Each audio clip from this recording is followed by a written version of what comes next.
Though Celaena continues to monitor Archer and the rebels, very little about the activities interest her, except whether or not they leave Rifthold. Dorian is surprised to find Celaena accept his invitation to dinner. And Celaena is honest that she has nowhere to go. When Celaena approaches Baba Yellowlegs for answers to the tomb's riddle, Celaena learns more than she's bargained for and has to fight her way out of the witch's caravan. Dorian and Chaol disagree about Celaena, and when Chaol snoops around Celaena's room, he uncovers an unbearable truth. With nothing else to do, Celaena goes searching in the depths of the library and uncovers secret doorways that should have been left undisturbed. Hi there, we're BookTok for BookTok with Jac and Amy, your book besties who take the novels you love seriously. This is Jac. And I'm Amy. And we embrace and respect modern fantasy, romance, and romantasy books written by women. And so it is in our nature to analyze these books as we would any other novel we might have discussed in school. With our combined 13 years of literary academic training, we use our education to analyze and give voice to reasons you may love or hate today's popular books. This week, we're discussing chapters 39 through 43 of Sarah J. Maas's second Throne of Glass novel, Crown of Midnight. For a complete list of episodes and the chapter breakdowns, be sure to check out our Instagram at the handle BookTok for BookTok. Before we dive in, let's talk about S.P.I.L.T. Spoilers, perspective and interpretation, language, and themes. Spoilers. While our discussion is about Crown of Midnight, important context from the first 3 novels in this series will be discussed without spoiler warnings. That is specific to Throne of Glass, Crown of Midnight, and Heir of Fire. This is not a read-along for anyone who hasn't read at least these 3 books, and you will be spoiled from here on out. So please take this as your only spoiler warning. For all other book spoilers beyond Heir of Fire and other SJM works, we will keep those in the Breadcrumbs and Broomsticks section area at the end of the episode, especially this episode. Perspective and interpretation. What we discuss in this episode are strictly our personal interpretation of the text. We do not speak for Sarah J. Maas and in no way know her intentions for her books or characters. We also know our listeners have their own personal views and opinions, and we encourage you to share your thoughts with us because every perspective and interpretation is worth exploring. Even though we try to sound smart and not curse, at the end of the day, we are not smart and will curse. I was going to say we sound smart and we curse. That's the one. Language does occur. You've been warned. Explicit language does occur. Themes. We also discuss some heavy subjects throughout the podcast that can include themes of sex, violence, abuse, depression, self-harm, and death. While we will do our best to give trigger warnings for the darker themes, we will discuss these topics when they are important to the text. Listener discretion is advised. As always, we love keeping the conversation going because our listeners are so good at finding things we've overlooked or missed completely. You can share your interpretation of the text with us by posting on social media, tagging us in stories, sending us DMs, or submitting to the form on our website. We also post more exclusive content and host live streams for our Patreon supporters. You can find us at patreon.com/BookTokForBookTok. The question that we ask ourselves this week is, has Celaena ever had a choice when it comes to destiny and the path it wants her to take? Themes we see in this section include Destiny's Path and disillusionment. Celaena is doing some light stalking, as we all do, of Archer and his people, accomplices, everyone that's surrounding Archer. And it speaks volumes to her headspace, which I feel like is something that we've been saying this entire book, but that is how characters work. They have headspaces. Quote, but Nehemia had been part of this group, and even if Nehemia had pretended she didn't know anything about these people, they were still her people. I love that, one, she doesn't fully trust them because she can't fully trust Nehemia, but she's also like, well, my bestie loved you or trusted you, so I'm not going to kill you right away. I do find it striking the part that she calls the rebels Nehemia's people, especially when they're trying to rally behind Aelin, and they would be her soldiers. Yeah, I love that point because I think it still tells us, we're still dealing with Celaena. Celaena has not chosen Aelin the way Nehemia and the rebels have chosen Aelin, so she doesn't feel ownership. Yeah. Which I appreciate. Absolutely. Like Jack said, there's a lot about Celaena's headspace in this episode. And to SJM's credit, we are seeing a lot of change, and rightly so.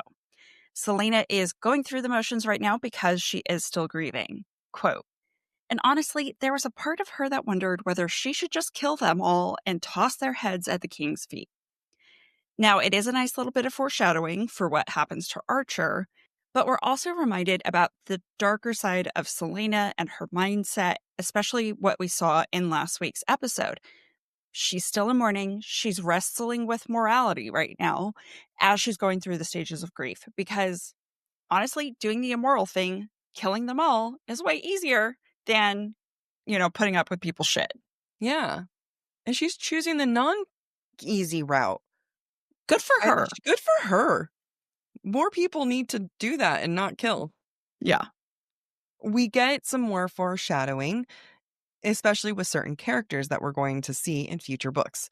Quote, she recognized the guard who stood between her and Chaol at the warehouse, the man who had been so eager for a fight. Only because I recently reread Heir of Fire. Yeah. So a lot of the rebel activity that is being set up right now is setting up for Heir of Fire, is setting up for the interactions Chaol and Adian are going to have. Celaena pays very specific attention to this one guy with the twin blades on his back and describes how his black hair is shoulder length. Like, we don't need these details. Except we do because he's coming back later. It's also important because he is a noble from Terrasen. Again, we're going to find out more about that in Heir of Fire. And we're going to learn this guy is really motivated to look for Aelin. Do you remember his name? Lord Alsbrook. Good job. I like how you're kind of power posing while you say it. Like hands on your hips. This is me trying to remember his first name. It's funny. A lot of people do this. You'll do this in other people. And you're telling, like, someone will tell a story. So many people do this. And they'll say, like, their name was Jessica something. And I want to be like, it doesn't matter. I don't need to know their last name. You're the person who asked me if I remembered his name. Yeah, no. This time it counts, but it just reminded me of something. And I just want the listener, if they ever catch themselves doing it, I guarantee whoever's listening doesn't need to know the last name. Does not care. It doesn't help the story at all. I know. Unless they're a reoccurring character in your plot. Yeah. Of life. Yeah. Celaena is living in this moment, right? She doesn't quite have a game plan for literally anything. Quote, and once he was gone, once she'd given the king his fake corpse, she didn't know what she'd do then. So at this point, she's thinking about Archer and is trying to think, like, do I kill him? Do I not? I don't know what I do. What even happens afterwards? And mentally, she is living in the moment. And that's because she's resisting, we're like looking ahead, even the slightest amount. Like, she's only got days to bring in Archer's body. And she's just kind of like, oh, whatever, we'll figure it out as I go. I do that all the time when I'm like super stressed. It's like, I'm not thinking about tomorrow. Yeah, I can barely think about the next 5 minutes, right? Let alone tomorrow. And that's just Archer. She still has Elena's orders that she hasn't followed. She has the king's orders that she hasn't followed. She's just trying to stay afloat. Celaena sees Archer and the mysterious man as they part ways. And I love it because we're getting more of Archer's mask slowly coming apart.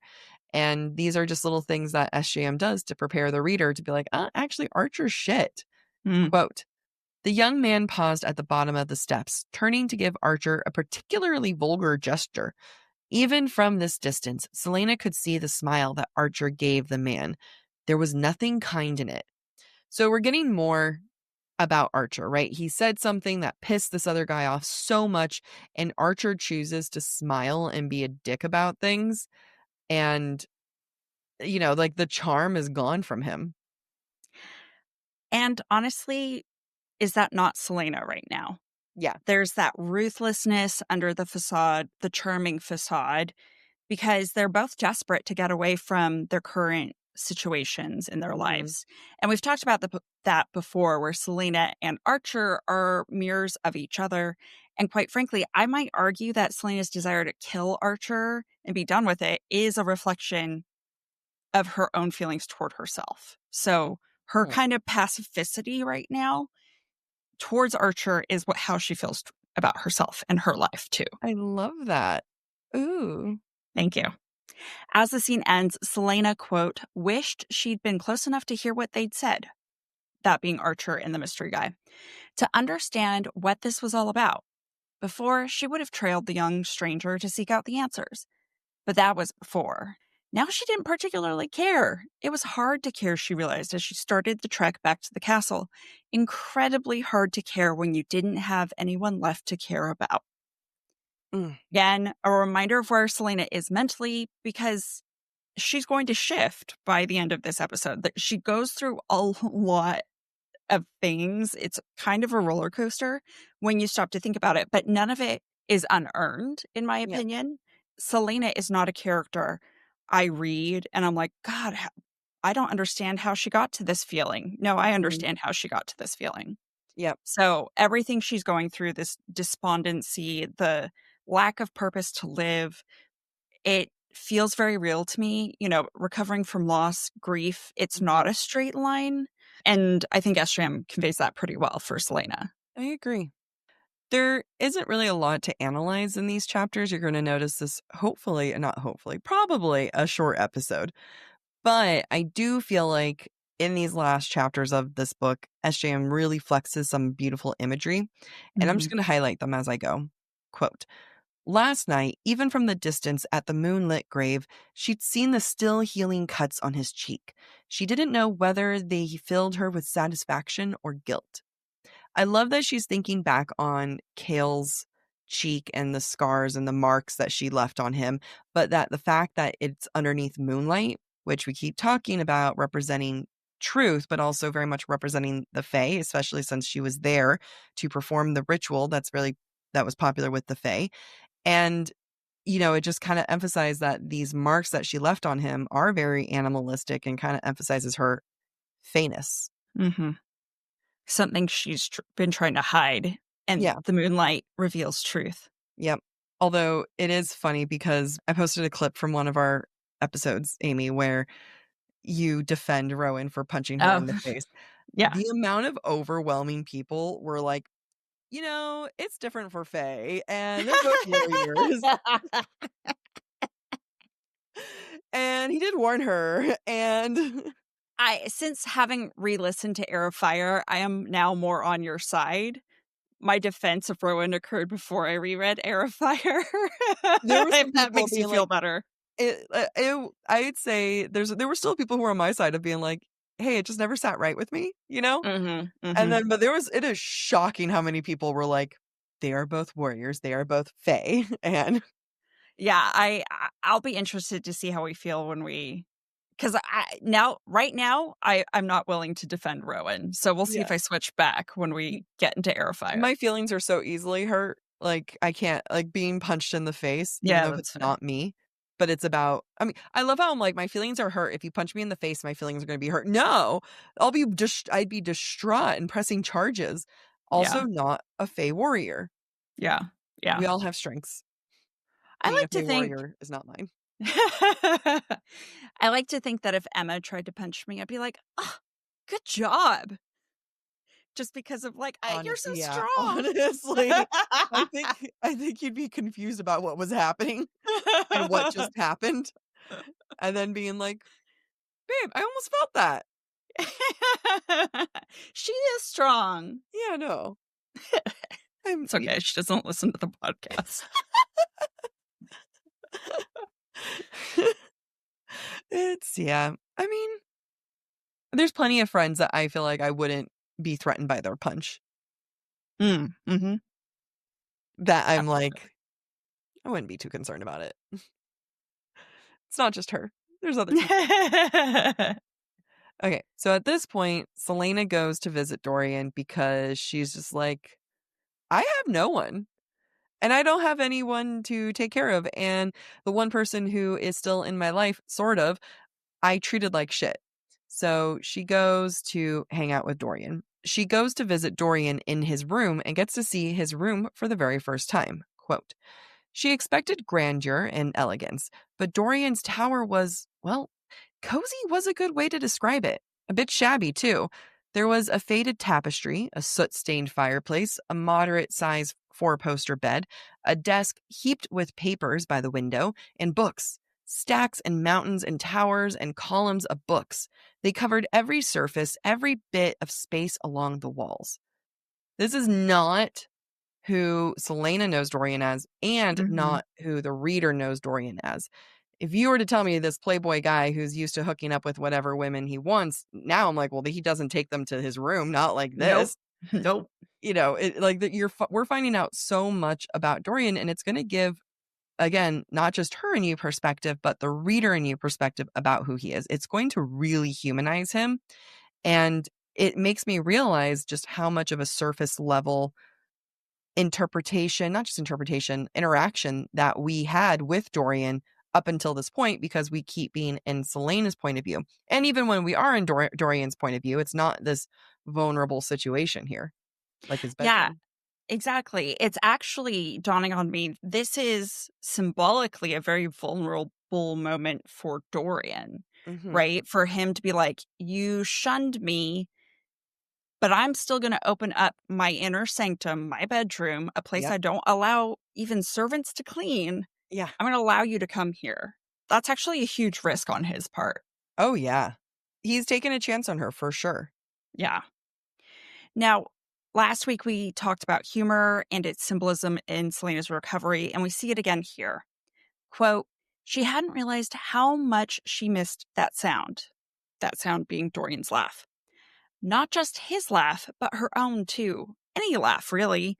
Even if it felt wrong to laugh these days, she missed it. Humor continues to be a necessary part of the healing journey. It reminds us of how far Celaena is from the woman she was at the start of this book, Mhm. who had a lot of laughter and fun. And it's also a reminder for me that this is the breaking Elena wanted. Yeah. Yeah, I hate that Elena gets her way. I do I just too. wish the whole world imploded, Yeah. but not really. Like, I just wish that she had consequences, you know? Mhm. But she's dead. What the fuck does she get consequences for? All of this is making sense, though, why Celaena is feeling laughter again while we are getting this healing, because she's in Dorian's private space, and that private space is making him normal in many Mhm. ways, making him a human. Quote, another laugh as he carried the pile of clothes towards a door. It opened just wide enough to reveal a dressing room nearly as big as her own, but she saw no more than that before he chucked the clothes inside and shut the door. Across the room, another door had led to a bathing chamber. I have a habit of telling them to go away. Them being the Servant. staff, the servants, yeah. It's very funny, like he's just trying to like shove things. We've all been there, right? When someone's Mhm. like coming in, you're like, it's not normally this messy. Let me just put things in here. I'm just gonna shove all my clothes into the closet here. Again, that side we haven't seen. We've seen Dorian as this put together prince, this royal that has, absolutely all the charm. But I love that Dorian is throwing the clothes away in his room, because while for Celaena, clothes are normally armor, right? She gets to have on different disguises. Dorian, it's just a casual mess. That's because Dorian doesn't really have any armor to have, right? Like he hasn't really figured out his whole little armor boy. So he just chucks aside the armor. I am going to take a slightly different take on this. I agree that maybe it's not armor, but I definitely think that Dorian's clothing is part of his courtly facade. Even though Mhm. he doesn't maybe know who he is underneath that, he knows that this is who he has to present to the court, Yeah. which he's being part of. And so it's no wonder that he's not careful with the clothing that is part of his father's court. It's a Yeah. role he doesn't enjoy playing, and so it's like, "Ugh, sorry, this isn't part of my true self. Let me just chuck it away for you for a moment." Yeah. I like that. I like it. Dorian reveals that he doesn't use anyone to get dress or to help him in the morning. Quote, my mother's greatest annoyance is my refusal to be dressed by lords eager to win my favor. That was unexpected. Dorian was always so well dressed that she assumed he had people doing it for him. Even Celaena has used Philippa to help her get dressed. Mhm. Not all the time, But she has used Philippa because, again, dress, clothing, hair, makeup, all of it, it's armor for her. And Dorian is showing that it doesn't have to be. Like, you don't need someone to gear you up for armor. You don't need all of that. Like, clothes Yeah. can be whatever you make it to be. Yeah. And for Dorian, the fact that he's not willing to let lords help him, I think is very telling because, in a way, clothing is a vehicle for people to gain influence, for people to become closer to him. And that's exactly what he doesn't want. He wants nothing to do with people who are ladder climbers and Mhm. want to be in his favor. If he wanted that, he and Chaol, I don't think, would be friends, right? Yeah. Or he'd be having Chaol help him with his clothing. Yeah. It's just not who he is. And I think that's very telling for Dorian that he's like, I want, even though he's spoiled rotten, even though Mhm. he's led an easy life, he still has some independence. Yeah. And, and I think Celaena respects him for that. Yep. Now, when Dorian calls up for their dinner, Celaena observes there really isn't a clean surface on which they can eat that dinner. Quote, the desk wasn't an option, and the table before the fireplace was a miniature library on its own. As if in answer, Dorian began clearing the table. Like the clothes, there's this lack of propriety or formalness about their eating situation, and that humanizes Dorian. The fact that he's cleaning the surface of the table himself also has that humanizing effect.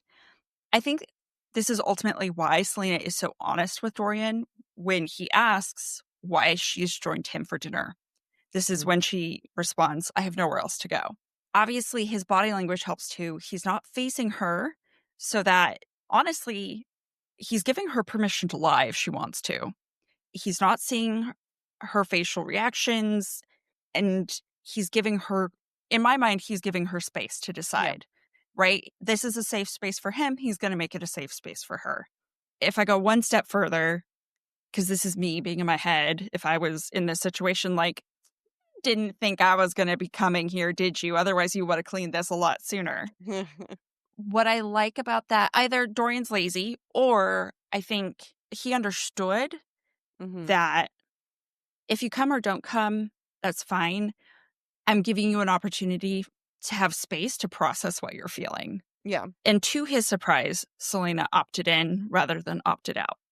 If you think a lot about the way that Celaena, I don't know what the point I'm gonna make with this, but I think about the various times Celaena's eaten with people. So, like, Mhm. with Nehemia, it was very much their thing. They would eat breakfast together, they would have lessons together, and it turned into a time of just conflict because every time that we would get a scene of them eating, it was always an argument, right? It always Yeah. led to something.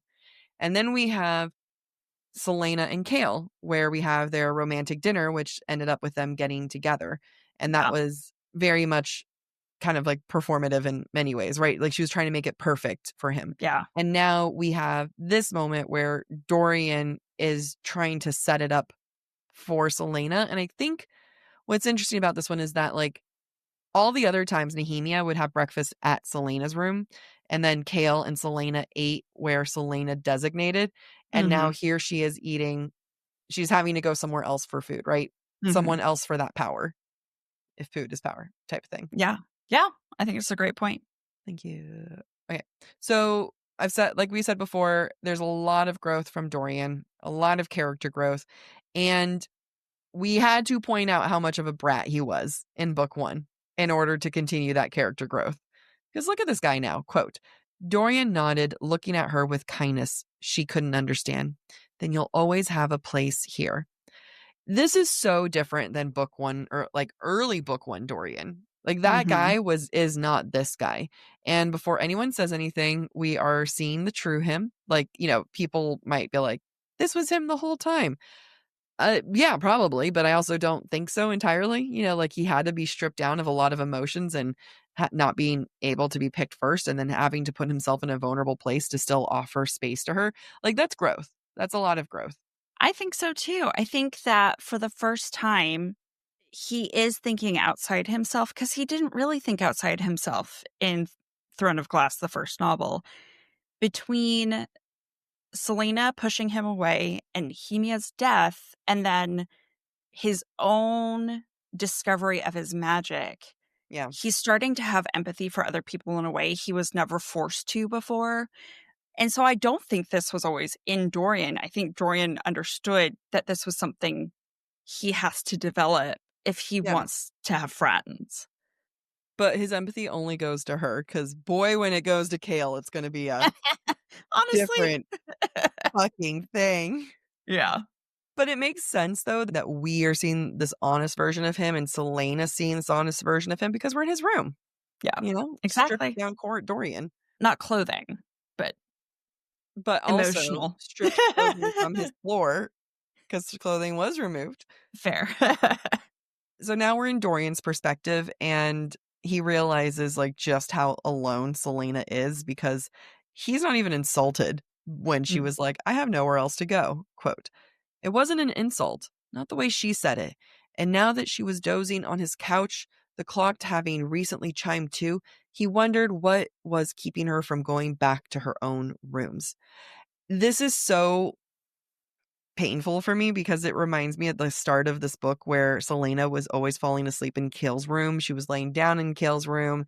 She was just always there. And now, rather than Chaol's couch, she's sleeping here. It's definitely an intentional parallel. Dorian has taken Chaol's place as Celaena's friend Hmm. because he understands that there can't be anything else between the two of them. And the parallel doesn't stop there. Celaena is so alone, and we're reminded of that through this visual. Quote, "Every morning, she walked fleetfoot by herself, then ran alone in the game park.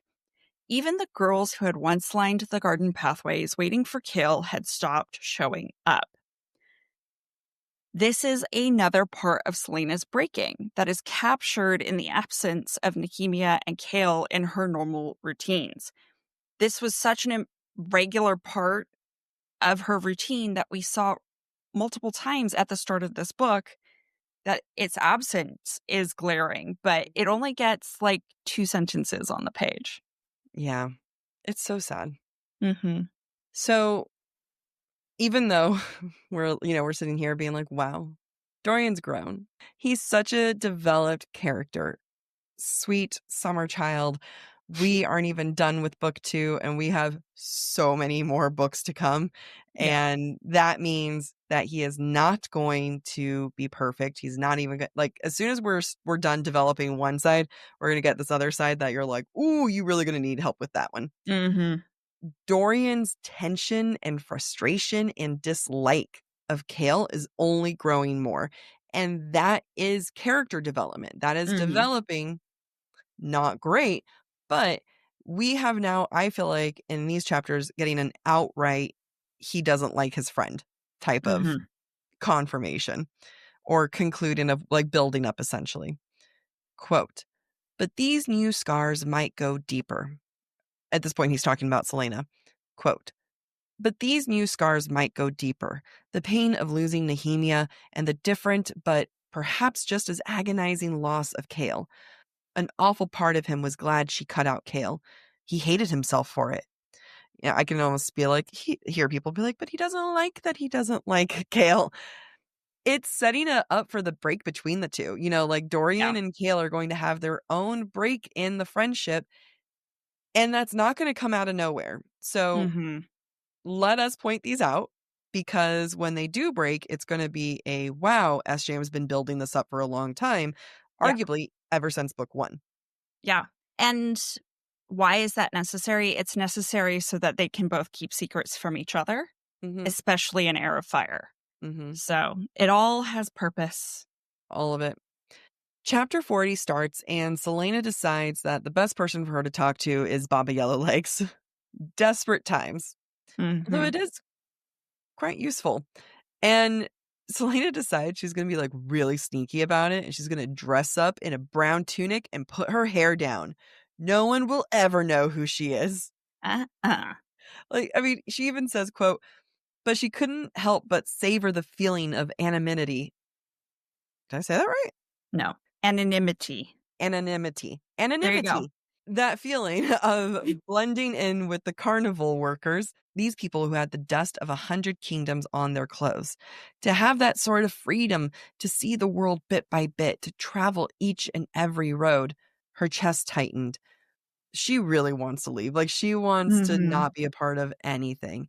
And being able to dress like these people is a fantasy for her. It's cosplay.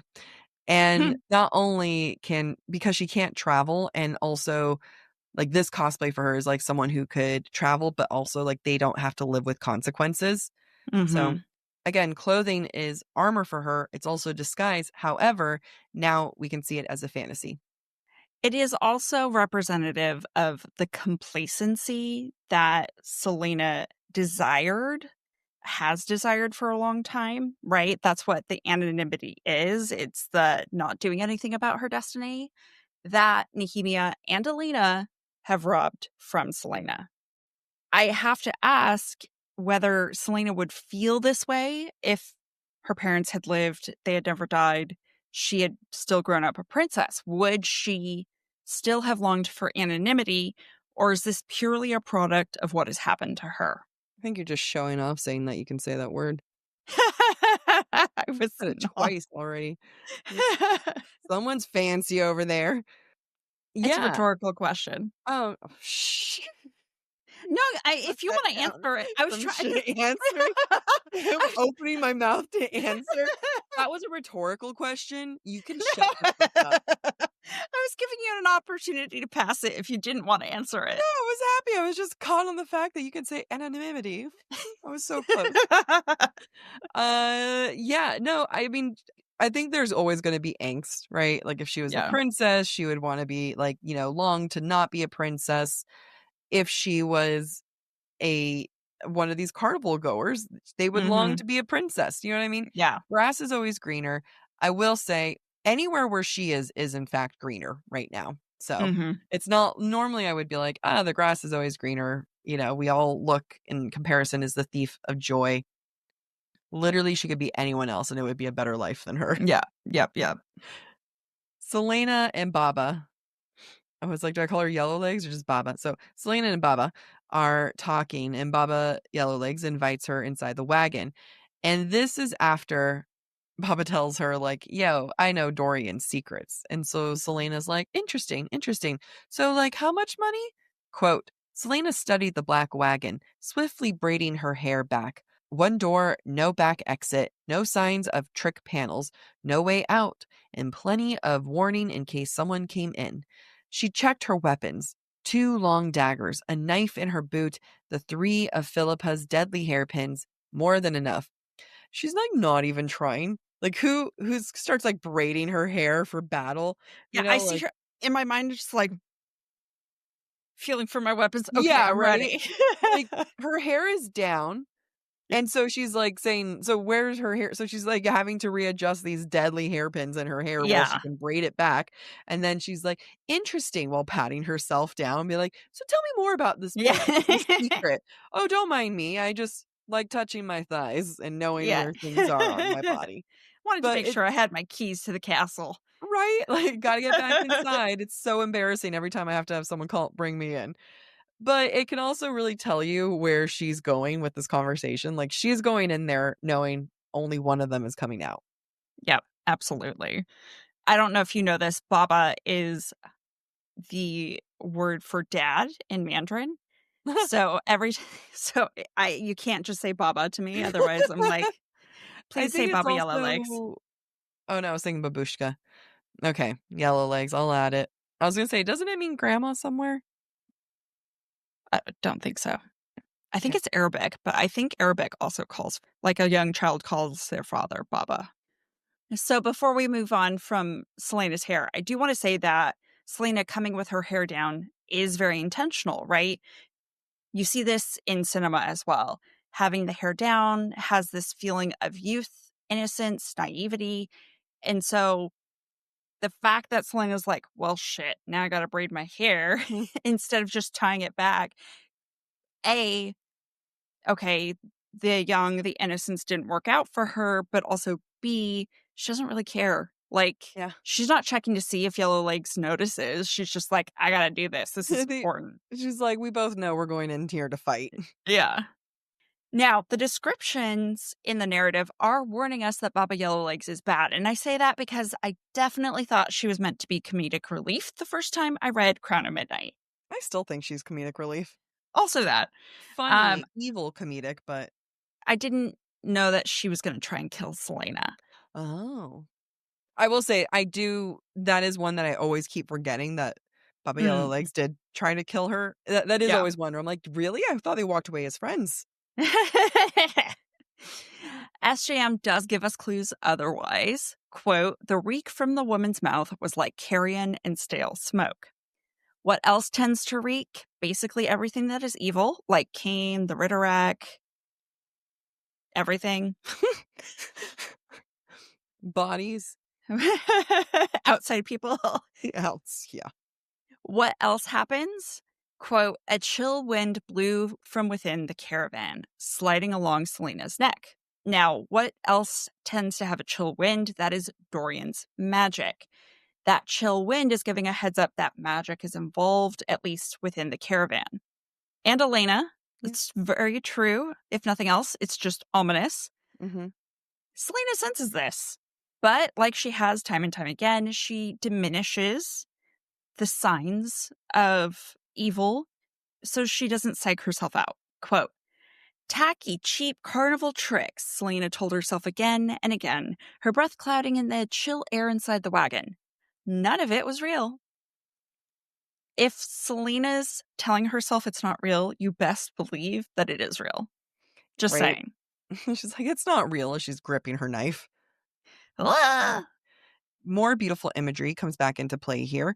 This is when Celaena is walking through the wagon, and there's just a bunch of mirrors throughout this wagon. Quote, they were every shape, every size, some leaning against the walls, some propped against each other like old friends, some little more than shards clinging to their frame, and everywhere else, wherever there was a bit of space, were papers and scrolls, jars of herbs, of liquids, brooms, junk.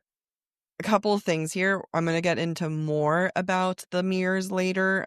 We're going to put a pin on the mirror side. I do like that some of the mirrors are described as old friends, some of them as shards clinging onto themselves. Like you can really see that as like Celena's own history and past. It makes it very humanizing.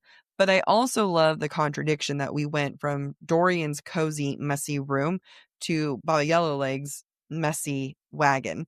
And I feel like it's almost seen like the two sides of Celaena, right? Where on one side we get the super warm, cozy side with Dorian, and on this other side, it's like, well, all right, time to kill. And that's just Celaena. Coming back to the mirrors, SGM really goes heavy on the symbolism here, especially with the mirrors. Quote, a winding path had been made between the mirrors, leading into the dark, a path that Yellowlegs was now treading. Mirrors in literature can mean a lot of different things. Sometimes it means honesty, but I feel like more often than not, mirrors can be very sinister, especially if you're like 8 years old playing Bloody Mary. Terrifying. Did you ever do that? Yeah. I hate it. But here, I think that it's both sinister, but I think it's going to be kind of both in the sequence of events that happen here. That Celaena is going to both be forced to look at herself, and it's a sign of evil. In some ways, I feel like you could say that Baba Yellowlegs is the final straw that shatters what is normal versus the future that Celaena is going to embark on. Mm-hmm. And as I was reading your notes, Jac, I had this thought where I was like, oh, especially with that winding path through the mirrors, maybe this is always where she or Dorian were supposed to end up. Mm-hmm. This is the path Elena always wanted one of them to go on. Mm-hmm. And it was ultimately Celaena who entered the wagon to take the path, whereas Dorian is the one who turned away. I like that. Thanks. I like that a lot. We get a bit more of clarity from Celaena, and it's more honesty than we might normally see from her, I think. Mm-hmm. And at this point, Celaena is thinking about Dorian and how he did turn away. Quote, At least he'd survived, if only because Yellowlegs wanted to use whatever information she gleaned from him. Foolish, foolish man. Was she any different, though? We really, in the first book, got a lot this bravado Celaena, right? Like, she's so great. She's so clever. Mhm. We talked about why that bravado was there. And we really haven't had too many brutally honest moments like this, I'd say, where she's just like, I don't know if I'm any better here. But I think that's because she's amongst these mirrors. She's having to face herself literally with these mirrors, and she's having to see that truth. I just love that Celaena is comparing herself to him. I love that there's more understanding because they really are people who could have walked the same path, but, she was the one who was chosen to come here. Yeah, and, on one hand, she may think that Dorian is foolish because he doesn't know how to protect himself, Mhm. right? He did this reckless thing. Thank God he's still alive. And she's like, "I'm also doing something reckless. I'm also probably answering Destiny's call. I Yeah. didn't wanna do that. Well, shit, I'm but here I am." probably answering Destiny's call. It might be fraud. It might not be destiny. Could be a spam call, It I could be a don't know. scam call, yeah. Be like, "Hi, Destiny is calling. You can get your Destiny if you go to Walmart right now and get 5 $30 gift cards and mail them to me." Baba Yellowlegs starts to tell Celaena the lore about the word marks and the word gates, and this lore is where all of it will start to shape the Massverse. It all goes down here. Quote, "There are worlds that exist beyond your knowledge, worlds that lie on top of each other and don't know it. Right now, you could be standing on the bottom of someone else's ocean. The word keeps these realms apart." We're going to get more into this in the broomsticks section, so don't think we forgot. Now, all of this takes place around Baba Yellowlegs' oven, the oven built of Kraken stones from their demolished city, just FYI. And on one hand, we get a kind of visual of a grandmother telling a fairy tale to their grandchild. And I think what makes this eerie is that what is supposed to be a wholesome picture is warped because Baba Yellowlegs is evil, but also because of the knowledge that Celaena is gaining. Does it give you Hansel and Gretel vibes? Like, it's Very very much so. grim fairy tale. Mhm. You follow the evil witch, and the witch is going to try to burn you and eat you alive. 100. I definitely think that was intentional. Absolutely. Now, I'm going to read a few quotes about how things change as Selena's learning more about the worlds, about the word keys, etc. Now, remember, when she first enters the wagon, she could see her breath in front of her, aka it was cold. Quote, "Even though the air in the wagon was chill, the burning oven somehow made it instantly warm, warm enough for Selena's layers of clothing to be uncomfortable." Now, later, as the truth about the word keys and the Valg is being revealed to Celaena, quote, "Celaena stared at the fire, at the mirrors, at the darkness of the wagon around her. The heat was smothering now." I think the use of the fire is symbolic, along with the mirrors, along with the darkness. Celaena is finally stumbling upon the path that destiny carved for Aelin. Mhm. Because since the first book, Celaena has been in winter, has been associated with cold and snow and ice. And it is now she's literally being pulled by destiny by Baba Yellowlegs into this lore that Celaena is heating up and by the end of this book be associated with fire. Yeah. And even though she can't access that fire yet, that fire within her will be unescapable. And I think it's purely because of the knowledge she has. So, to keep kind of harping in on that moment with that quote where Celaena, quote, "scanned the dark, the mirrors, but she only saw versions of herself looking back. She heard nothing but the crackling of fire in the oven and her own uneven breathing." It really is beautiful imagery because we're coming back to the mirrors and she's seeing different versions of herself. And you can say that there's a lot of different versions of her as the assassin, the queen, the woman who's trying to be free with her brown tunic. And none of it is happening, but the fire in the background, like Amy was talking about, is like a reminder of her queenly destiny. So it doesn't matter how many mirror versions there are, there's only one. I think that's such an interesting point because Baba Yellowlegs is talking about like worlds upon worlds, like layers. Mhm. Who's not to say that there aren't like alternate universes or timelines where Aelin is a woman who is free Yeah. or stays an assassin, never goes to Endovir, right? I Yeah. think to your point, SJM's kind of portraying like there were so many different paths, Hmm. and Celaena is about to be forced to choose the path. Yeah. I don't know if I'm like, I think one of the way that I look at it isn't necessarily that she's paths, like that these are paths, but like she is all of these things, right? Like Mm, she is an assassin, she is a queen, she is something like these are things that she already is. And like we mm, as people are more than just one thing. And we can choose a path, but no matter what path you choose, it's not without you still being all of those things. So I think part of it is also just kind of like a reality of like all those points just staring back at you, right? All your versions of identities. yeah. Okay, I see what you're saying, where it's like, for Celaena especially, she can't separate her assassin self from the queen self. Yeah. Like, at the end of the day, they are one and the same, Hmm. and so she can't run away from And one side of herself. the reason why Selena herself is so disjointed and is in her own crises is that she separated her Fae self from her human self Mm, for mhm. so long. You have that there, and that in many ways, without any spoilers, is her own journey too throughout the Yeah, rest of the books, yeah, is the separation of Fae and human. And that's like the only one where she can't be both.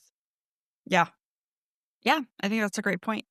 Selena knows one of them is not gonna make it out alive, and quite frankly, Selena could give up here if she really wanted to. She could be like, "You know what, Destiny? Fuck you. I'm just gonna let Baba Yellowlegs kill me." And I do think on some level it must be tempting. It's only when Baba Yellowlegs mentions Dorian, that guy who let her come into her bedroom and eat dinner and sleep on his couch and didn't judge her for being sad, that's when she gets fired up. Quote, were you gonna say something? I was just going to say that I too get fired up for people who feed me. Food is power. Yeah. Quote. Wait a minute. You feed me. Hold up. You've been training me for your loyalty. Quote, Yellowlegs' mention of Dorian had stopped her cold. Now she had no choice about what she had to do, what she would do to protect Dorian. It was what she realized last night. She did have someone left, one friend, and there was nothing she wouldn't do to keep him safe. Now, this moment gave me goosebumps while I was taking notes, which I don't think happens often. Remember, at the start of Crown of Midnight, Celaena stopped hanging out with and smooching Dorian between Throne of Glass and Heir of Fire because he was associated with the King of Otterlin, and she doesn't feel like she can be with him if he's associated with the king. Hmm. Now, has she misplaced or projected her feelings for Nehemia and Chaol onto Dorian? Yeah. Maybe. Yes. Maybe, yes. Absolutely. Is she choosing to protect Dorian because she couldn't protect Nehemia? 100%. Absolutely. But what I like about it is that it doesn't matter anymore if Dorian is related to the King of Otterlin Yeah. because she feels that Dorian deserves her protection. Hmm. And from a writing perspective, it just reminds me why timing of scenes are so important. That Yeah. dinner scene couldn't have happened earlier or later in the book because Selena's motivation in this moment would not be believable ultimately. Nehemia dying strips Dorian's identity away and his Hmm. title away. Not initially. I mean, yes and no. Hold on. I'm having a lot of interesting flashing thoughts. Like, as much as Dorian takes on Chaol's or takes on Nehemia's identity of like the friend that Celaena needs to protect, Chaol takes on the identity of Dorian of being associated with Aderlin. Mm-hmm. That's So, fair. because it's like the same sentiment hasn't changed. Like, Yeah. you will never be my friend. She could easily feel that with Dorian. Like, Yeah. because it comes with the like, you work for my enemy. Yeah. It's just a lot of misplaced feelings and misplaced projections. None of it's like wrong necessarily. Like, I'm happy that she's back to being friends with Dorian, but let's call it what it is. She's like, hey, one friend died. Let's hyperfixate on another one that she Yep. hasn't really been there for. And it just so happens to conveniently happen where she's not mad about this friend for being related to the king, but she will be super mad about her ex working for the king. So, Mm-hmm. you know. Well, it's just like how she couldn't associate with Dorian because of he was the son of the king, but she was okay sleeping with the captain of the guard of the king. Exactly. It She's 18. She's 18, it works in the sense of her brain, not in real life logic. Chapter 41 starts, and we're now with Chaol and Dorian, and we are in Chaol's point of view. And he thinks about his research that he's been doing on Celaena, because, like, you break up with someone and then you immediately start researching them. So that's how it works. Quote, when he had finished writing down the names, he was no closer figuring out who she really was than he'd been at the start. So this is him writing the names of all the noble families in Terrasen. And I love a hyperfixation. In my world, not in this world, but he's essentially very much hyperfixating on her. The woman that he loves is gone, and she has truly become an opponent, an object, like a mystery, something he needs to solve. When it's almost like because Celaena solved Nehemia's murder, quote unquote, solved Nehemia's murder, he has nothing else to really do or solve. Mm-hmm. So Mm-hmm. it then has to become Celaena. Yeah. I think that's a great point. And he works for the patriarchy, so fuck him. It's also significant because we didn't talk about it, but the way the last scene in chapter 40 ends is Baba Yellowlegs asking, quote, what happens when the hunter becomes the hunted? And we can say that same dynamic is happening with Chaol and Celaena.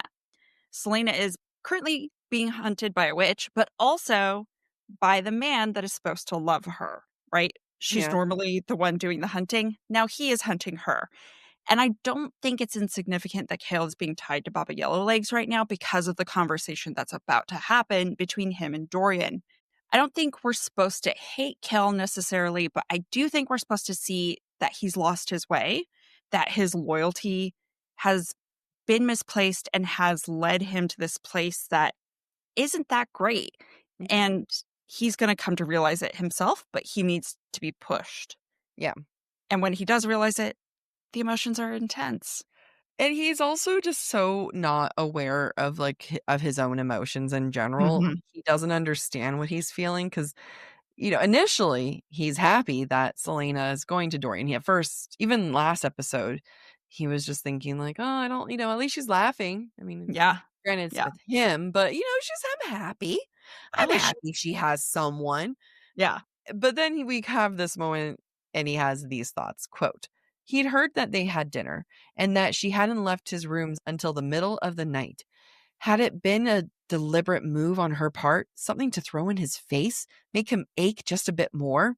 Of course, Chaol would think that the illusion of sex, Mhm. or sex itself, or the illusion of sex would be a weapon to use against him. It's almost like if there was anything Chaol would fear is that Celaena, who lost her, I hate saying lost her virginity to him, had sex Mhm. with him for the first time, but let's just, for these antiquated terms and antiquated thought processes, I'm going to use that term. But Celaena, who lost her virginity to him, that is like a thing that he owns essentially. And that was always something that he was kind of nervous about Dorian having sex with her. Like, if you think about book one, it was always like, he doesn't even know that she's a virgin, Mhm. right? Mhm. And that's his, right? Like, Celaena was his. Chaol had sex with Celaena, and that's not something that Dorian got to have. I don't think he had sex with Celaena and was like, haha, screw you, Dorian. But Yeah.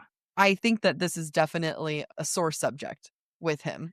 Yeah. So I'm trying to rethink the lost the virginity. So why don't we say Celaena gave Chaol her No, virginity? I, That I'm was I'm keeping the loss of the virginity for the sake of his.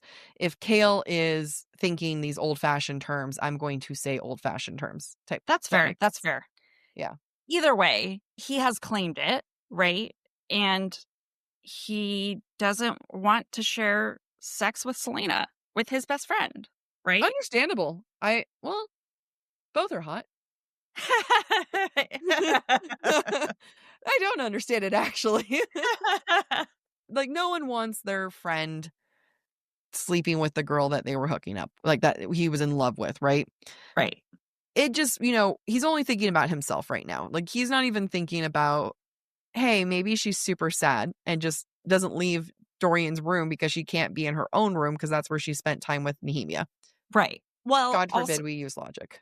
yeah, I know. And here's the thing that he never realized too, that I think is influencing Celaena. Celaena didn't want to be in her room because she wanted to avoid Elena.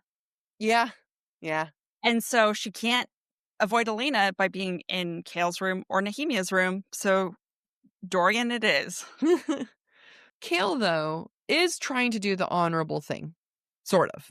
Quote, "How could he convince Dorian to stay away from her? Not because he was jealous, but because Celaena might be more of a threat than Dorian could even imagine. Only the truth would work, but I mean, so at this point, he's like, so Selena's, she seems dangerous. She seems like there's a lot of secrets. And until we know what secrets, then we should keep her away from him. But also, I don't want her to be in danger. I don't want him to be in danger. But also, you're jealous. It's okay. You are jealous." So it's like, even though he's partially true, it's also a way of masking jealousy. It is funny because that's some things that I would do where it's like, I'm going to use logic and facts to justify my now jealous and absolutely bonkers acts I'm about to do because all these Mm. other things are in fact true. Reasonable.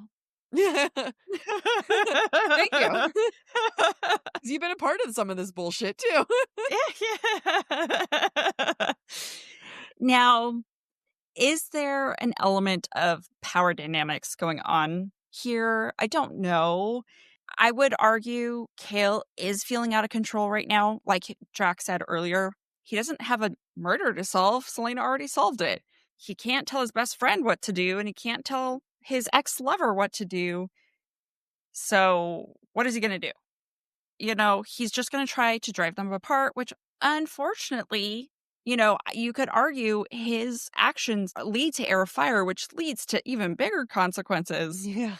that are really bad for Yeah. everybody. Yeah. So Also, when I fuck you, said, Kale. "Fuck you, Kale," when I said you're a part of the bullshit, I meant you're a part of my bullshit. No, I understood. Okay, good.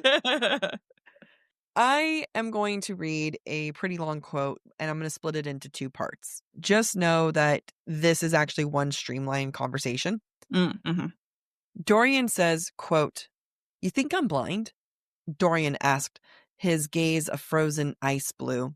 "Do you know why I approached her at the Yulmus ball? Not because I wanted to ask her to dance, but because I saw the way you two were looking at each other. Even then, I knew how you felt." We all know that Dorian didn't do this so that they could get together. Mm-hmm. We know that from the last book. We know that because his feelings were hurt when Celaena chose Chaol. This is not him being like, "I wanted to make you jealous so that you could act and be there for Mm-hmm. her." Mm-hmm. That's not what Mm-hmm. this is. So Yeah, let's not pretend that he's ever had a single bone in his body that wanted the two of those no. two to work out. Basically everything we said last season is accurate. Yeah. He was jealous. Yeah. He's acting out of jealousy. That's it. And it's not a desire for Celaena. Like, we talked Mm-hmm. about this before, saying that he didn't really love Celaena till she broke up with him and Yep. said, "Not going to be with you." I think he does care for her. I don't think he's ever truly loved her, but as close as he might have loved, that didn't happen until the break. Yeah. At that point, during Yulmus, Dorian didn't see Celaena as a person, but rather an object for the two of them to fight over, grapple over, an object that Dorian gets to take away from Chaol. Mm-hmm. Back to he never really truly cared for Celaena. Now, Chaol and funny enough, is the one who's treating Celaena like the object. People love to pull up in the future quotes where Dorian says to Chaol, you can't love only one part of her. Mm-hmm. And people love pulling that up where I'm just like, all right, first off, future books. All right. That's not what we're talking about in this book. Second, it's easy to feel altruistic when you were a shit even getting there. You know what I mean? Like Yeah. he didn't even want Celaena for right reasons. Yeah. But he has grown. He has grown. No, absolutely. But this is where you can grow in good ways and you can grow in bad ways. And Dorian has also significantly grown, maybe not significantly, but has visibly grown in bad ways. Because Yeah. the quote continues with Chaol's response, quote, you knew and yet you asked her to dance? His hands clenched into fists. She's capable of making up her own mind, and she did. Dorian gave him a bitter smile. About the both of us. We talked about them not actually being true friends and that these are more of like friends of circumstances. Mm-hmm. But I think that their friendship is an arc within itself. And we are in that beginning of that turbulent time. Eventually, they will become true besties, but Not yet. Definitely not. And I'm glad we get to see the deconstruction of the friends out of circumstances, because I do actually think a lot of people experience that in their lives, yeah. that they're the only person here, so we're friends. But you know what? Honestly, it serves them both right for treating Celaena like a toy. Genuinely and truly, may all of them be fucked. They will be. Don't- You're right. That's on me. Everyone's going to be screwed. Oopsies. While Chaol might be confused about Celaena, he still has some feelings for her against his own biases with the patriarchy and the king. Quote, he knew he had to get her out of this castle, yet he couldn't tell if it was for Aderlin's sake or her own. She's a disruption in his thought pattern. She is a disruption in what he knows to be true. Like we talked last episode, thanks to our wonderful listener, we have Chaol who is used to working and serving the patriarchy. He is used to doing things for the patriarchy, and his default is, what can I do for Aderlin? What can I do there? But at the same time, he's like, brain does not compute. I must help the woman I love. What? These two things do not compute. Process error. Chaol pushes Dorian about doing something because he's just like, hey, maybe your dad can do something. Like maybe you can work on freeing her. And while Dorian agrees that Celaena deserves to be free, he also tells Chaol that he needs to calm down and to be careful about what he says. Quote, the Crown Prince of Aderlin stared him down. And consider where your true loyalties lie. Once Chaol might have argued. Once he might have protested that his loyalty to the crown was his greatest asset. But that blind loyalty and obedience had started this descent, and it had destroyed everything. I am very confused about Dorian saying this. Consider where your true loyalties lie. I wonder if that was even supposed to be Dorian's line. I wonder if that was supposed to come from someone else, or if it's just a concept that SJM needed to be said so that Chaol has these conflicting feelings, but it just does not feel, because it doesn't feel like a Dorian thing to do, because, or maybe it does, I can't tell, but it's very much a princely thing of bringing Chaol to heel, of this is the crown, where is your loyalty? But Dorian's also agreeing that Celaena needs to leave. I read this completely differently, and I'm going to back up and read just a sentence, I think, before your quote. So Dorian says to Chaol about helping free Celaena, quote, I agree with you. I truly do. It's not right to keep her here, but you should still mind what you say. Crown Prince of Aderlin stared him down, and consider where your true loyalties lie. And this is because Dorian is saying, my dad is temperamental. I don't know what he'll do if I ask. Honestly, he might just kill Celaena if I ask him to free her. Mhm. And what I think is happening is we're seeing Dorian step into his princeliness. We've seen him defy the king in council meetings and argue for things that are unpopular and try to convince other councilmen to side with him.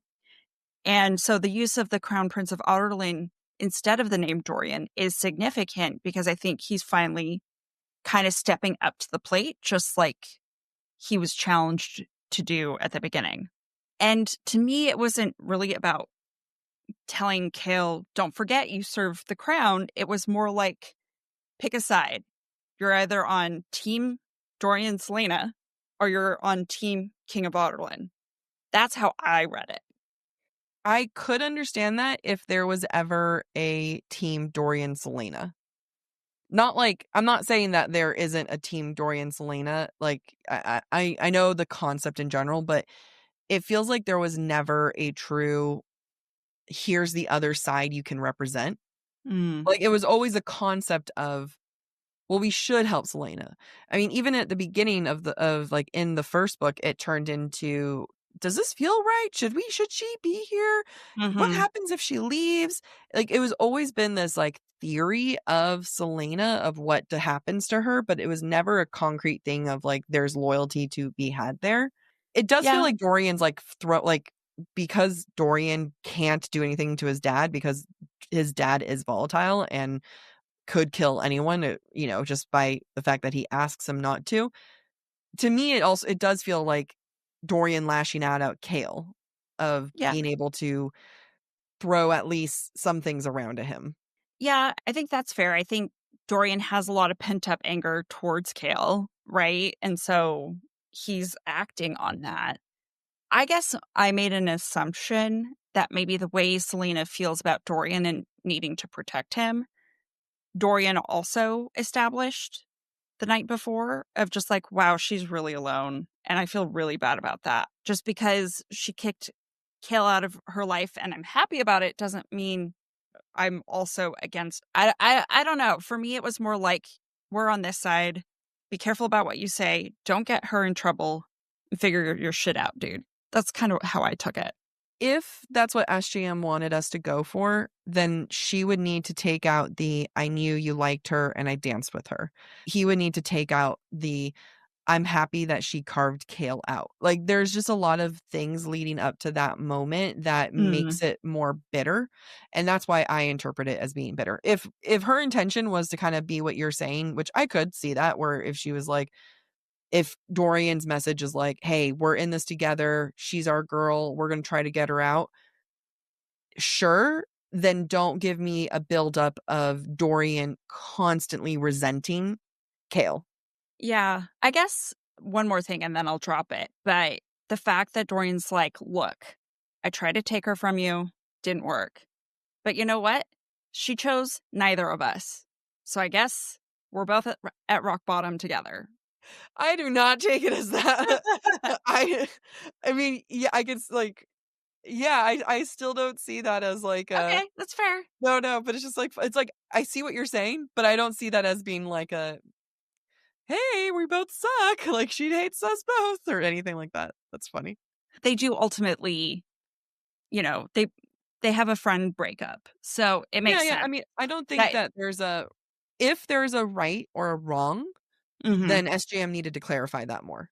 Yeah, no, totally get it. Like if what you're saying is her goal, then I needed Dorian at one point while Celaena was sleeping to say, like, I'm going to take care of you. Yeah. Then I would need that. Yeah, If makes this sense. was truly if this was kind of where I'm leaning, where there's more bitterness involved, then I, throw in a little extra punch in here. You know what I mean? Yeah. Yeah. So I don't think that there's like a right or wrong, slash, there might be a right or wrong, but it's not our fault. It's obscure. Yeah. Yeah. I love that we go from like Celena's like fighting and then she gets knocked out and then it's like the boys fighting over her. And Yeah. then we come back, like flashback to Celaena and here she is fighting for her life. And I love this scene. I've seen a bunch of really cool art of Celaena with these mirrors and then axe and she's cutting them down. Quote, Celaena swung the axe at the nearest one, then the next one and the next one. And again, it's just really beautiful imagery of Celaena crushing down all these mirrors, all these mirrors, which are different versions of herself. Again, the assassin, the queen, these are all the ones that were looking back at her. And then you also get the imagery of like what happens when you break a bunch of mirrors, you turn it into a mirror ball, and you listen to Taylor Swift's song Mirror Ball and you cry, and now you have a moment. Maybe not her path, but basically she is shattering all of these pieces of herself in order to put them all back together, meshing them all together to create something more beautiful. I love that. That is a very beautiful image, very Taylor Swift Thank you. inspired. I also feel like it's symbolic for she's accepted. So I wrote this before obviously our conversation on the podcast. So when I was thinking of the mirrors as the different alternate paths she could have Mhm. taken, I viewed it as her cutting down all those paths and finally making a decision. Like, I this is like the that. path I'm taking. Yeah, yeah. Two different Because, imagery, two different ways. Looks good. yeah. We are now in chapter 42, and Celaena has successfully killed Baba Yellowlegs.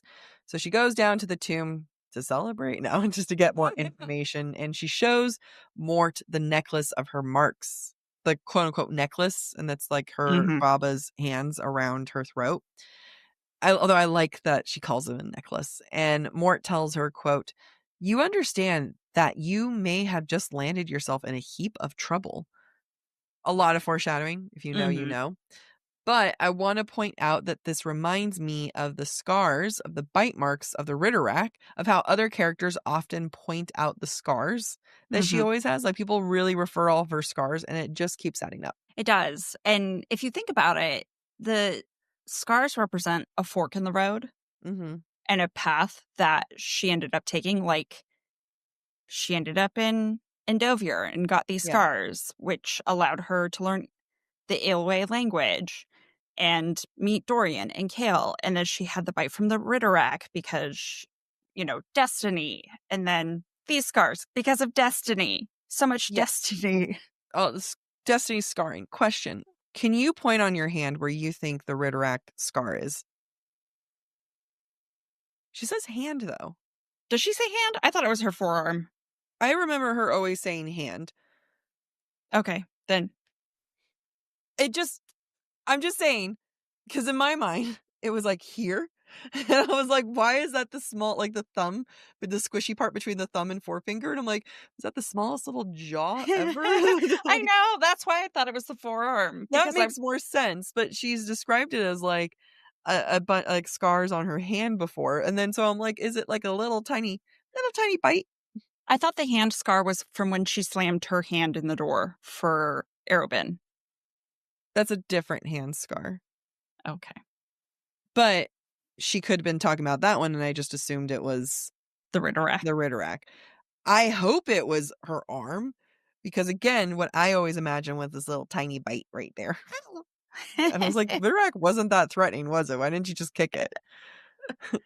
While Celaena is down trying to save the fucking world, Chaol is snooping through her room.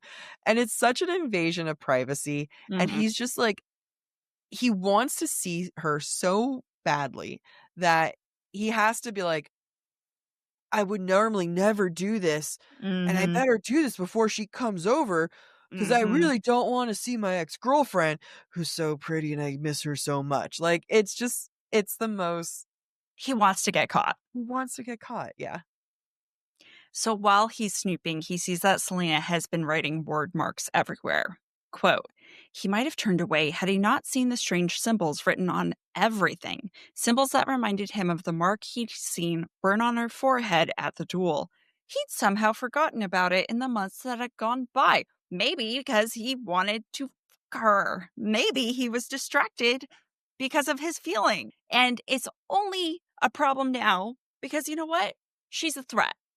She's a threat. Yeah. How could I have forgotten this? It's just so stupid that everyone forgets that there are magical marks on her forehead. I know. I need to give SJM shit on that one. Yeah. No horniness could make up for that. I mean, and if it truly is like he's just so horny for her, then like that makes him a shitty guard. Or like, how is that not the talk of the town? You know what I mean? Like, Yeah. How's like, that not the first question you ask? right? How is that not the first thing? Like the girl, like the women who would line up. I'm just imagining you and I just like random courtiers and then being like, "Hey, do you remember when her fucking forehead glowed with weird marks?" Yeah, I'm a little concerned. Isn't magic gone? Why is that there? Is it some Mm, kind of chosen one shit? Maybe. Maybe maybe. we should be concerned. It's really stupid that no everyone forgets it. Yeah. That's one of my pain points with this one. Anyway, Chaol finds that she has changed her will and that everything she has, all her money, her property, would go to him because him being with her could lose him everything. And it was her Mhm. way of taking care of him and being safe. Quote, and she had signed it all to him with only one request that he considered giving some of it to Philippa. I'm not going to change it. That's Celaena walking in, Mhm. being like, hey, I have feelings about this. I love making someone feel guilty. Big fan of it. Like, let's just drive it in. Let's try to, make someone feel like absolute shit. I also don't love that this woman is ready to give this man everything to him, all of her finances, all of her home, her all of it in this patriarchal world. And I know that this would be hypothetically Chaol being the one to make the sacrifice for her. I didn't even see her note. That he would be the one to like sacrifice for her, but it does not sit right for me. So I see this as an expression of devotion. And I understand I don't necessarily agree with it, but I can see Celaena being like, I am so in love with this person who is so noble, who sacrificed his own lordship because of his own loyalty, because he is so noble that I want to make sure he's taken care of and make a similar sacrifice for his sake. Yeah. No, but that's the problem is Yeah. that's the attitude she has, which without saying anything spoilery, will mean sacrificing a lot more in the end. It's the start of her sacrificing things, of SJM setting things up for women of her female characters, of sacrificing shit, of things that they did not need to sacrifice. Yep. And it is an affirmation of her love. Like all of it is true. So like, yeah, like she did it to show him like, hey, I got a plan. We're gonna take care. Like, I got Yeah. you, boo. Any couple would do that. Absolutely. Like I hope no wife out there is like, hey, I have my stuff signed to my husband. Like, that's not Hmm. what this is. All right. Like we know the path, if you've read it all, where the series ends up. Yeah. Celaena is time and time again used and not appreciated of what she's willing to sacrifice, and people expect that from her. Yep. And this is just like a build up, like the start of that. You know what I mean? Yeah. Yeah, it's true. Absolutely. So I'm more like future bitter than present bitter. Got it. Now that Chaol knows that Celaena is ready to give him her money, then she's forgiven. Now Mhm. he's like, "Oh my god," quote, "she had no plans to reclaim her lost title and posted no threat to Aderlin or Dorian. He'd been wrong yet again. He was wrong. Get out of my chambers." It's just she has to be willing to give everything up for him, for a man, in order for her to not be a threat to the patriarchy. Yeah, it's a problem because, she's essentially he's like, "Wow, she always wanted to be powerless. She chose powerlessness Yeah. over being a traitor. What It's a great." hero. Look at this woman being Yeah. powerless. Oh, she just made my life easier by not having to think complicated thoughts and wonder what happened if she reclaimed her power. Yeah. Oh my God, thank you for making my life so much easier now. You were good this whole time. The irony of us, like, defending Kale half the season and I now we're know. just hitting on him. Look, I like to imagine it always would happen. However, I do think that the listener's email, I do know for a Emily. fact Emily's email changed everything. And that just shows that you too, listener, can change everything. Just come out with a lovely dissertation. It was such a well thought out email. It was, it was. I do think, the will is also very symbolic of Celena's complacency. and just how complacent she was willing to be, because Yes. everything she owns could be, and in some ways becomes, resources, right? Against the King of Otterland, against the power that they are going to be fighting. And what it achieves here, though, is showing Chaol how trigger happy he is, Yeah. how Yeah. quick he is to jump to conclusions when she Mhm. so thoughtfully took care of him and didn't tell him about it because it wasn't necessary to tell Yeah. him about it, because he might have been like, no, you don't need to do that. I don't Mhm. want you to do that, etc. Now, Chaol reflects on having not cried about anything up until this point. He didn't cry about Nehemia. He didn't cry when Celaena was in the dungeon. Quote, but when Chaol walked out, leaving that damning will behind him, he didn't even make it to his own room. He barely made it into an empty broom closet before the sobs hit. I love this moment because I love that he realizes everything is his fault. Yeah.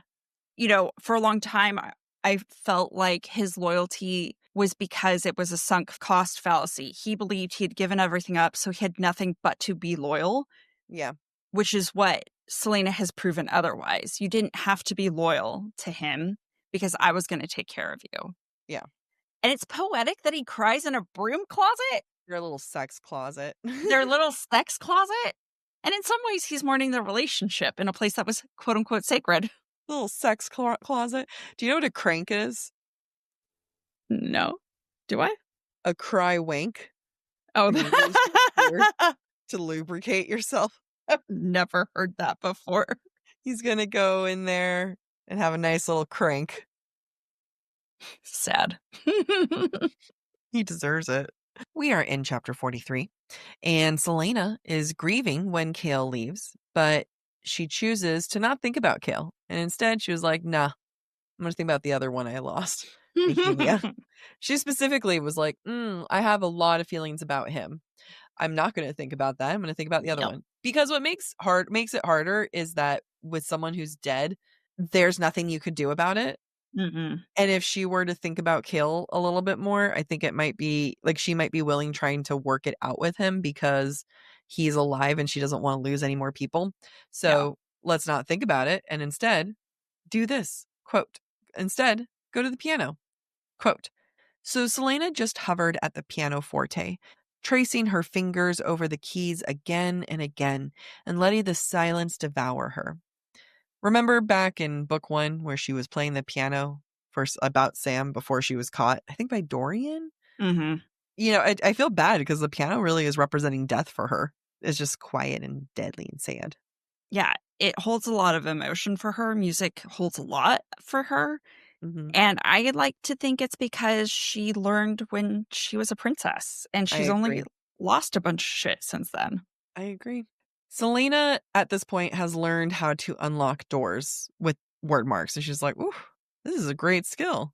I'm going to go to the library and unlock some shit. So she goes to the library and she goes down to like where she was with all the Fae tapestry. She goes to that one door that had the like the eyes underneath it. And Mm-hmm. she goes, you seem like a door I should unlock. We're Quote. going to find you, little beastie. Yeah, little, that's not the beastie you want. Yeah. And so she's like, yes, let's go inside. So she goes into the store. She opens up the door. There's more doors. She goes down the hallway, opens up that door. There's more doors. And this happens for a while. Quote, Mm-hmm. beyond them was a final unmarked door. She set her torch in a basket beside the last door and grabbed the ring on the door to pull it open. This one was significantly lighter than the first, but also locked. And unlike the doors lining the hall, this one seemed to ask her to unlock it, as though it needed to be open. Are you saying that this numberless door, this unmarked door, this nameless door is calling for you? I was blown away when I read your note. I was like, oh, Thank you. is it Yeah. nameless? That's all. That's all we're gonna say, because I know that teases out too much. Yes. So moving on, we are supposed to feel pretty ominous, like there's an ominous presence around Celaena right now. And I think SJM achieves that through the personification of the environment. There's a stale, cold breeze that ruffled her hair, kind of like an annoying older sibling. It is as if the air held its breath. And then, like Jac read, the door is asking her to unlock it. Now, it makes it feel like Celaena isn't alone. And it's just uncomfortable because she's uncovering things she probably shouldn't be uncovering. Now, of course, we also, I have to call it out, get a lot of references to a headache starting for Celaena, and it's starting to intensify, which, like the smell of rotting things, should be a clear sign or a warning bell that good things are not going to happen. Yep. As Celaena is making her way through the doors, there's a little bit of a leap at one point, and I feel like SJM wanted us to know this detail and had no other way for us to know this detail. Quote, perhaps Gavin had used these iron-gated cells to imprison the demon soldiers of Erewhon's army, or the wicked things Gavin and his warband hunted down. Okay, Celaena. What? It was such a simple thing that she could fix, too, is say that Yeah. there were carvings on the walls that Yeah. depicted that. Yeah. Look, solved it, SJM. I agree, Yeah. though. I agree. As Celaena goes down farther and farther, she goes through more doors. But then she finally stops calling them doors. Quote, she approached the sixth door and halted. A different sort of chill went through her as she stared at the sixth portal. We just went from door to Mm-hmm. porthole. Mm-hmm. And she does it again Mm-hmm. a few pages later. Quote, beyond the portal lay a spiral staircase that led upward, so high that she couldn't see the top. A straight ascent into darkness, but to where? She's calling it a portal again. And it's very subconscious on her part. You know, you can say maybe this is her understanding word marks on a level, like she's realizing she's getting something like closer to word mark realm territory. Mm-hmm. But it's just real interesting here. Yeah, I didn't catch it. It is very, very curious because she only calls 6, 7, and 8 portals. Mhm. And when she got to 7, I was like, oh, Massverse? There's a Massverse connection there. And then there was an 8th. And I'm like, well, now I don't Well, know. you could also say that now there's a removal of thresholds since it's not a Mm, door. mm-hmm. So normally thresholds represents change, right? Like you Yeah. can kind of hover between a threshold and it's almost a removal of that side of destiny. Like now she's being fully thrusted into this. There's Yeah. no potential. You're going through a fucking portal now. Yeah. Yeah. Although I will be calling my bedroom door a portal now. Okay. And then just to end the episode, Celaena being Celaena, quote, she swung Damaris in her hand a few times, only to loosen her wrist, of course. Rolling her neck, she entered the gloom. Like, own up to it. You're Yeah. nervous. You think you're Yeah. going to have to fight. Let's get into breadcrumbs and broomsticks. In chapter 39, we see Roland being possessed by his ring. Quote, Roland's tired. Thankfully, he's been suffering from awful headaches lately and has backed off. It's because of that pesky stone influencing thing. That stone Valg. That Well, yeah. stone. We all know that stone. In chapter 40, when Celaena talks to Baba Yellowleg, the witch asks about Celaena, quote, you do indeed stink of questions in the Staghorn Mountains. From Terrason, are you? What's your name? Celaena stuck her hand deep in her pockets. Lillian Gordana. The witch spat on the ground. What's your real name, Lillian? First-time readers might be thinking that she's looking for Celaena. Real-time readers will say, Aelin. Mm-hmm. When Celaena asks Baba Yellowlegs how much a reading will be, Baba Yellowlegs says, quote, nameless is my price, Yellowlegs said, but gold will do for now. It's important to the Nameless series. is my price. It's a stupid riddle. It sounds cool. It sounds really cool, right? Nameless is my price. Yeah. But the fact that the price is just someone and she's nameless, Mm-hmm. I like it's such a cool saying, and then it's like nameless is my price. Oh no. What does that mean? You, Celaena, you are nameless. What? My name's I have so many names. Yeah. I'm Aelin. I'm Celaena. I am no. There was a mark on your forehead that said nameless. So, nameless is my price. I wonder if she came up with the saying before knowing what Oh, yeah. it has to Well, be. I don't know, because the significance of the mark is talked a lot about in Heir of Fire. Yeah. So I don't know. Still in chapter 40, Baba Yellowlegs talking about the Valg, quote, they could conquer new worlds or let in all sorts of life to bend to their cause. Mass verse Asteri shit is Yeah. what that is. In chapter 41, Mort says to Celaena, quote, the Krakens and those who followed them have been in hiding for generations, but the clans in the Iron Teeth Alliance still travel about, as Baba did, though many more of them lived in the ruined and dark places of the world, content in their wickedness. But I suspect that when the Yellowlegs learn of their matron's death, they will muster the Blackbeats and the Blue Bloods and demand answers from the king, and you will be fortunate if they do not come on their brooms and drag you into it. It's just a lot of Heir of Fire setup. Does Manon come in at Heir of Fire? Mm-hmm. Oh, thank God. Yeah. I would dabble in a potential Manon tattoo. I don't know. Chapter 43, Celaena thinking about Nehemia's death and how it's different from others in her life who have died. Quote, when Sam had died, she had tucked him into her heart, tucked him in alongside her other beloved dead, whose names she kept so secret she sometimes forgot them. So secret because they are her royal family. Yep. And we're not supposed to know. No. We asked on Instagram to our listeners, tell us your favorite, most obscure slash random slash fun fact about Throne of Glass series or SJM universe lore. I'm talking about more than Celena's real identity. I want the good stuff. Someone sent screenshots of SJM's handwritten notes from Heir of Fire. Oh, Oh no, really? from Kingdom of Ash. Oh. Like in here, it's Manon versus 3 Iron Teeth matrons battle for the very soul of her people. Yellowlegs matron has Rhiannon's crown. So just like more things of I'm looking to see if she wrote the number 8.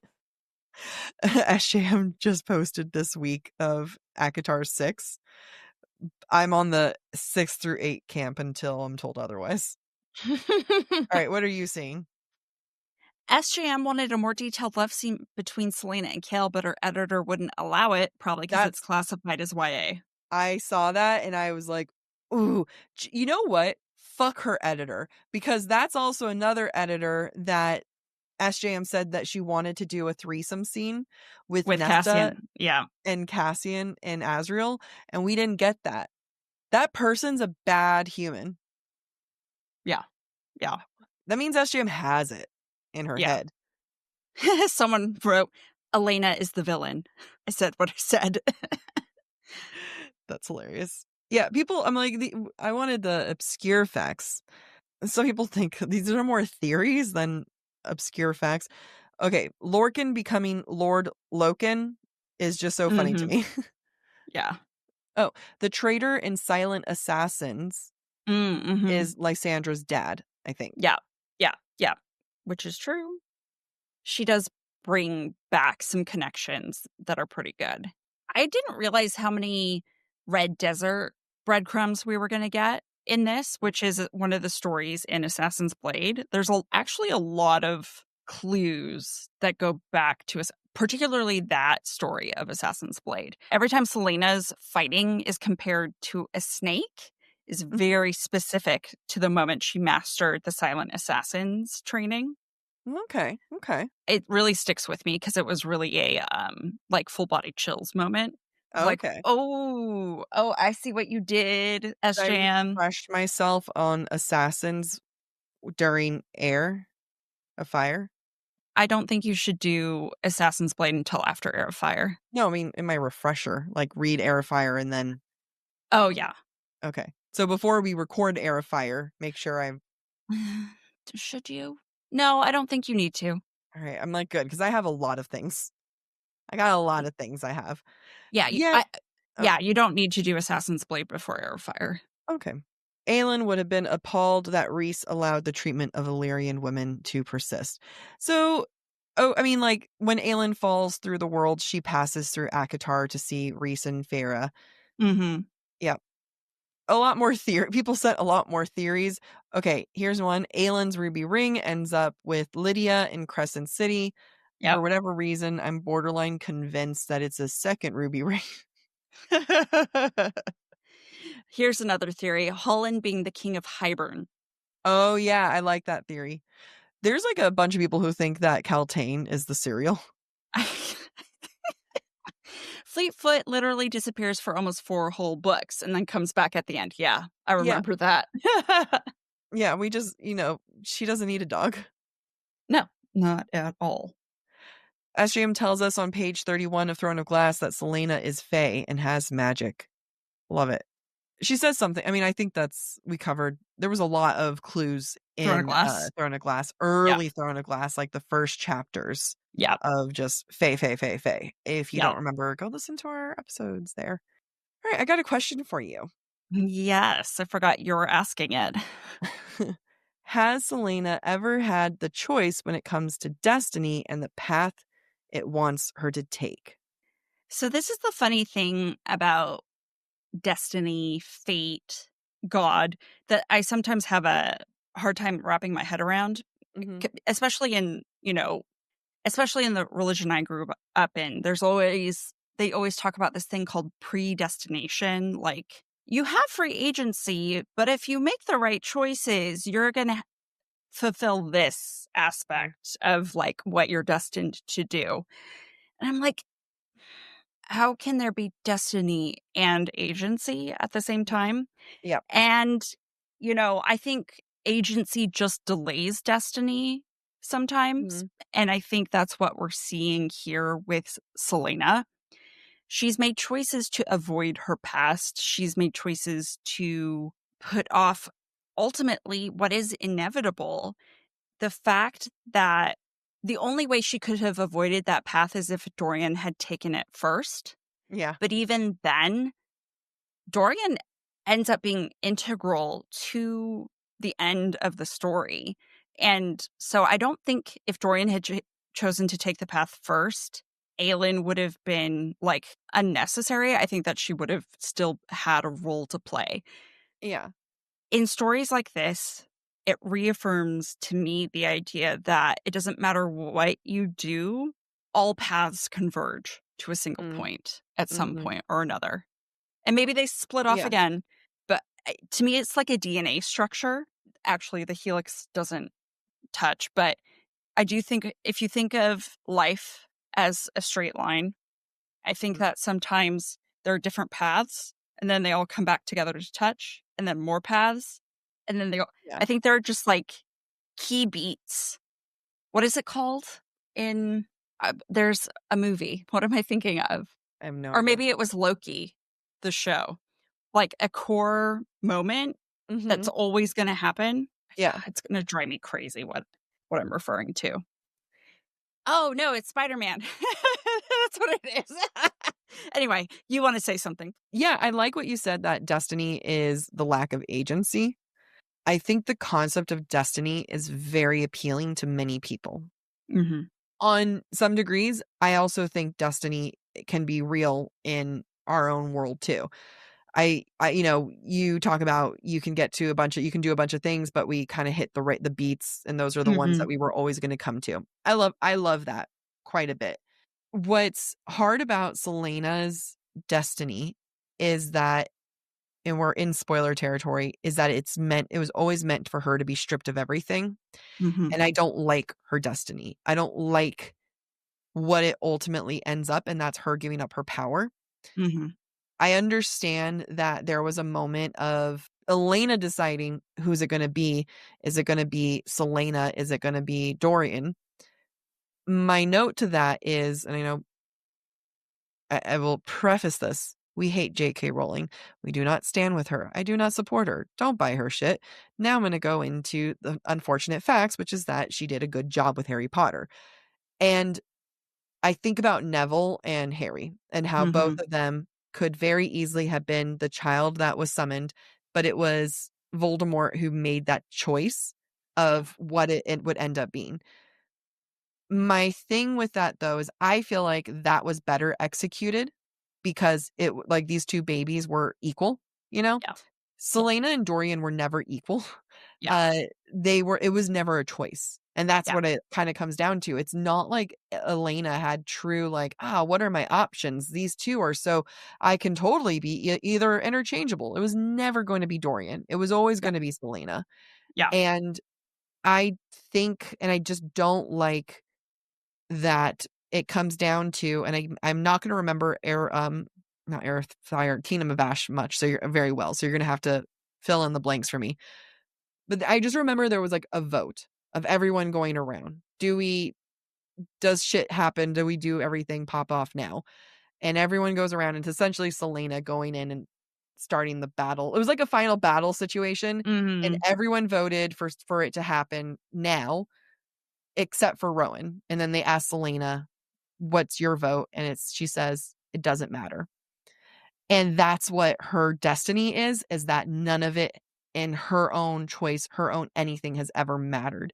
And so when I think of this book and if I were to get caught on Celaena and I like Aelin, I like her journey, I like the resilience she shows, I really don't like how the concept of destiny was handled in this, and I don't like where Aelin ends up, and it all comes down to all of this was decided because some dead chick said it's gonna be Celaena, but it was always gonna be Celaena, right? Because that was Right. always gonna be her destiny, which is a lack of agency, and this poor girl has lack of agency for the rest of the book series. It Yeah, I mean, I really, really, really enjoyed Throne of Glass the first time I read it, like, the whole series, but I'm completely on board with you the more that I realize how much everything hinges on Elena choosing to break Celaena, Yeah. and it was Elena telling Nehemia, and ultimately, the 2 of them together robbing Celaena of choice. Mhm. And when you think about what Aelin has to go through over the course of many, many books, yes, she's amazing for her resiliency, for her resourcefulness. I love some of the relationships she builds along the way, Yeah. but she is, for a powerful person, she is very powerless. Yeah. It bothers me that it's a woman Yes. doing this to another woman, Yeah. written by a woman. Like, It and that matters. Like, that's the thing is that it does matter because who are the ones that get to let Dorian, like, he gets to people keep his might magic. he gets to keep his magic, and people might be like, "Well, he went through shit too." Yeah, but no one goes through shit like Celaena goes through shit, right? Yeah. Dorian gets to keep his magic. Celaena was willing to give up all of her money to Chaol. Like, everything was willing to support men, Yeah. but all of this comes down to because a woman decided to use another woman's death to break another woman for that woman to ultimately sacrifice everything, and that, as a writer, did not have to happen. Yes. The We also final have part, the final right. part. The final part, yes. Some of this early stuff we have to remember is she was young, right? And she rewrote it, but as a writer, it's hard to stray from what you originally wrote, Yeah. right? Your original intentions. So we have to give her grace in moments like right now. Mhm. Like, she was probably 16 or 17 the first time she thought of Elena making this choice and Yeah. the consequences as we know them for Celaena. Mhm. And that is an uninformed decision. By the time we get Kingdom of Ash, she's already written ACOTAR, I think Mist and Fury even, and there's a developed woman who's Yeah, there now. And we can look at this, give her grace, and say, "Ooh, that was not a good move, SJM." Like, yeah, "Ooh, would not have done that." Like, we yeah, could say that, but, like, by the time we're at the very end, that's what it does is give me a bitter taste of what destiny means in this book. yeah. Yeah, I agree, and I think that in some ways, I think she tried to rectify that with Bryce in Crescent Yes. City. Yeah. I think she will also try to rectify it with Nesta. Yeah.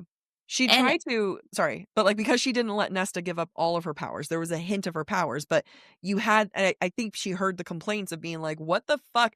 Why do we have another woman who's willing to sacrifice all of her magic for, like, granted, for a baby and, her sister, but like, Reese's mistakes too. You know what I mean? Like, yeah, there's, yeah. Whether it's ACOTAR 6 or ACOTAR 6 through 8 that SJM has finished writing, I guess we'll see. And all we can ask from her as a writer is that she learns yeah, from everything that she writes and that she does yeah. a better job. I don't think that my frustration with how this whole thing ends, the whole thing being thrown a glass, at all dampens the way I like Aelin, Mhm. because homegirl had to survive the author, like Yeah, she had to do all of that. She is resilient as fuck. She grows. She does all sort, like, she had to survive SJM. So it doesn't take it away. It's yeah, just, I don't like it. I don't like yeah. this aspect. That does unfortunately have a huge ripple effect. On the flip side, because there's always different Yeah, interpretations, yeah. right? You could choose to look at this as allegory for what women go through in the real world. Mhm, mhm. Society has taught us to put each other down. Society has taught us to persevere. Society has taught us to sacrifice for the sake of the man. Like Women there's, sacrifice more. mhm. Yeah.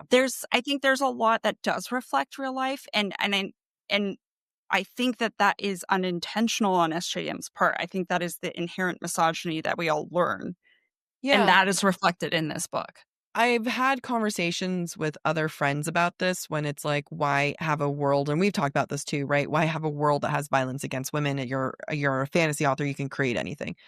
And for one part, I'm like, I get what you're saying. However, I do want to see a world where things are reflected of reality. Like, if I'm scared of walking at night and on the street, like I kind of want to, I do want to see a little bit of reflection there. So like, Yeah, I agree with what you're saying that there is some of that. We'll just have to catch it as we go, right? Like how yeah, much of this was totally on point, and this whole entire book series is a larger metaphor of women having to sacrifice themselves for the sake of men mhm, at a much larger cost than men do.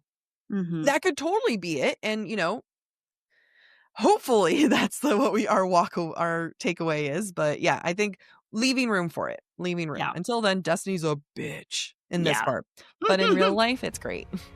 Thank you for listening to this week's episode of Book Talk for Book Talk with Jac and Amy. Next week, we'll be exploring chapters 44 through 48 of Crown of Midnight. We encourage you to rate and subscribe to our show on your preferred podcast listening platform. We would also love to hear your thoughts based on today's conversation.